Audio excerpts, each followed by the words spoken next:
6:53, time for the morning sprint. In just a few hours, the UN is set to hold an emergency meeting to discuss unproven Russian claims that Ukraine is developing chemical weapons, something the U.S. says is a false flag to justify Russia's possible use of its own weapons of mass destruction.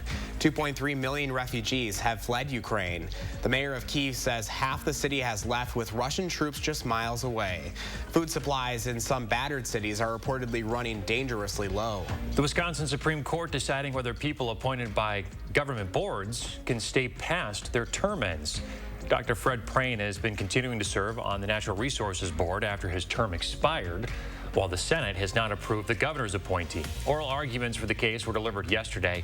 More on the legal precedents up on channel3000.com. Authorities in Florida are looking for a hit-and-run suspect after a Wisconsin woman was struck and killed while crossing the street. It happened in Fort Myers last night.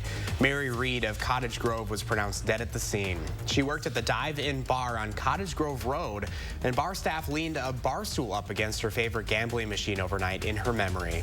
More from her friends and coworkers up right now on channel3000.com. Major League Baseball is back. Training camps in Florida and Arizona set to open up today now after players and the owners struck a deal. The Players Association accepted management's offer that ends the 99-day lockout that delayed spring training and raised the possibility of regular season games being called off for the first time since 1995. The CDC says it is developing guidance that will ease the nationwide mask mandate on airplanes, buses, and other mass transit next month, but says the existing face covering requirement will be extended through April 18th. That means anyone taking a plane, train, or bus will need to keep their masks on for at least another month. The Dane County Regional Airport says it is ready for spring break travelers. Nationwide, average daily passenger numbers are expected to surpass 90% of pre-pandemic levels for the duration of March.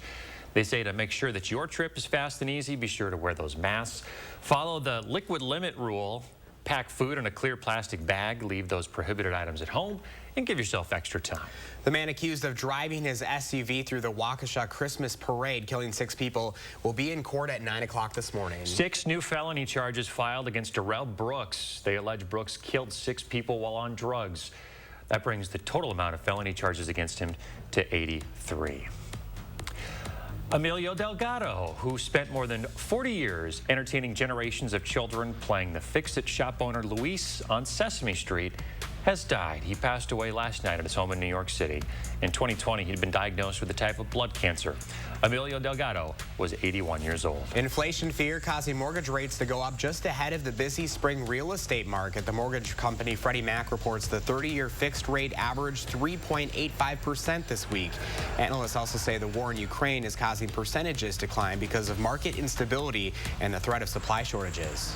We are watching a winter storm to our south this morning. This stays to our south, but we will see a chance for some flurries. In fact, some of those already trying to move into the picture southeast of La Crosse now. We're in the teens. We're going to warm things up into the upper 20s. That happens around noon, and then a cold front comes through. Temperatures drop throughout the rest of our evening. Thank you, Chris, and thanks for joining us, folks. Make it a great day and have a wonderful weekend.